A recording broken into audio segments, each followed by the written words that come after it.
Баршаңызға сәлем достар. Бүгін біз гуляш дайындайтын боламыз. Алдымен ыдысымызға осылай кішкене майымызды құйып, қыздырып, үстіне осылай соқтап туралған етімізді салып, жақсылап қызарғанша қуырамыз. Енді 2 дана майдалап туралған пиязымызды салып, араластырып, тағы да қуырамыз.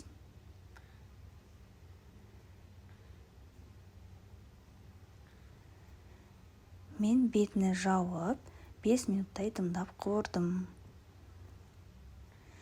Енді 2 ас қасық томат пастасы, дәміне қарай тұз, дәміне қарай қара бұрышымызды салып, араластырып, кішкене қуырамыз.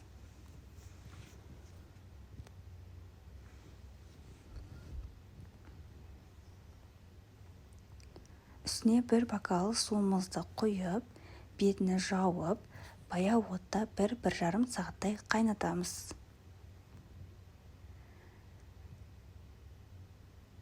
Енді осылай бөлек ыдысымызға 1,5 ас қасық ұнымызды салып, осылай араластырып тұрып, қызыл түске енгенде осылай араластыратын боламыз.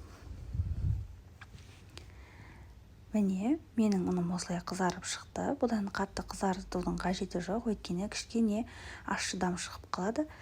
Осылай 1 бокал суымызды құйып, араластырып, енді осы үстіне құйып, осылай тағы да араластырып, мен 10-15 минуттай тағы да баяу отта қайнаттым. Міне достар, біздің тамағымыз дайын. Сіздер де осылай жасап көріңіздер. Өте дәмді, жеңіл тамақтың бірі, тез дайындалады. Сіздер де осылай жасап көріңіздер, бізге ас болсын.